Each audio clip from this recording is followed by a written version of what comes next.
Donc là, on aborde le dernier onglet de la saisie, l'onglet ventilation. Donc pour savoir si la ventilation a été rénovée, il faut aller vérifier les factures, etc. si on en a. En l'occurrence ici, on va supposer qu'elle a été rénovée en 2005 et que c'est une VMC simple flux Y-B. Là, on a bien ici une maison individuelle avec plusieurs façades au vent, donc cette case est cochée. Et puis maintenant, nous allons saisir les générateurs de chauffage. Donc avant de faire la saisie, vous avez ici le guide du CEREMA, donc le guide à destination des diagnostiqueurs, qui va vous indiquer donc comment faire la saisie des émetteurs et des générateurs de chauffage. L'émetteur, c'est ce qui diffuse la chaleur, le générateur, c'est ce qui la produit. Dans le cadre d'un poêle ou d'un convecteur électrique ou d'un radiateur à gaz, l'émetteur et le générateur, c'est le même appareil. Mais si vous avez une chaudière et des radiateurs, donc les radiateurs sont l'émetteur et la chaudière est le générateur. Ici, donc à la page 67, vous avez les différentes typologies classiques d'association de systèmes de chauffage. Par exemple, pour des maisons individuelles, on va souvent trouver un chauffage au bois et un chauffage électrique dans les salles de bain.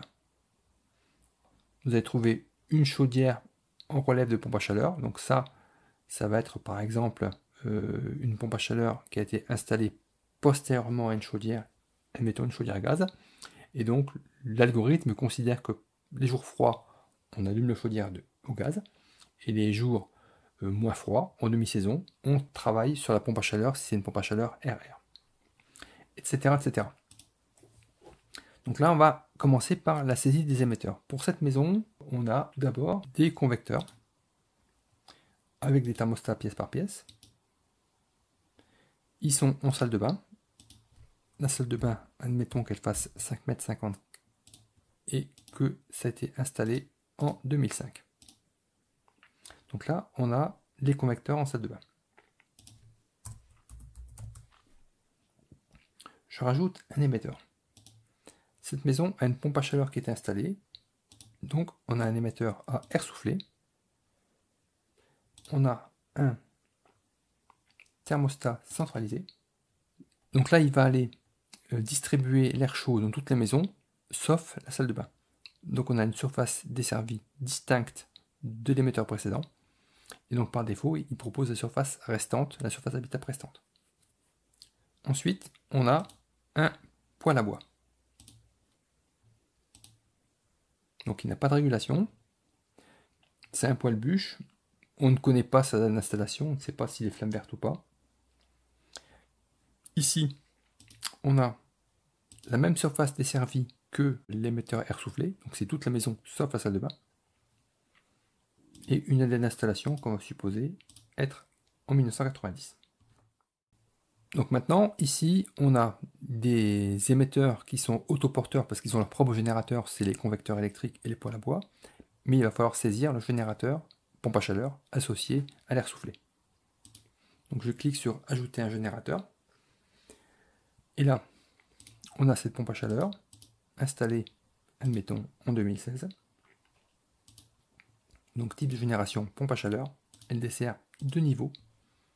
C'est une pompe à chaleur RR. On ne connaît pas la puissance. Si on ne connaît pas, on n'indique rien. Elle ne produit pas d'eau chaude sanitaire. Elle est dans le volume chauffé. Le coefficient de performance, si on ne le connaît pas, on n'indique pas. Et ici, ce générateur dessert donc un seul émetteur, émetteur numéro 2, donc celui qui correspond à l'air soufflé. Donc là, on a terminé sur la partie chauffage. On va donc maintenant appliquer la partie eau chaude sanitaire. Donc choisir le type. Ici, on a un chauffe-eau électrique classique, un ballon électrique à effet Joule, qui a été installé en 2005. Donc qui dessert toute la maison sur deux niveaux. Le réseau d'eau chaude n'est pas isolé. Par contre, les pièces sont contiguës. C'est-à-dire en fait toutes les pièces qui puisent de l'eau chaude sont contiguës à la pièce où est situé le chauffe-eau. Donc là, ici, vous avez des classes d'isolation du chauffe-eau, donc selon les labels Promotelec. Donc en fonction des étoiles, vous allez pouvoir choisir ici la classe du chauffe-eau si vous disposez de la facture du chauffe-eau. Important, il faut indiquer le volume du ballon. On a une pompe à chaleur réversible qui va desservir en fait la même chose que la partie air soufflé, donc 125 mètres carrés.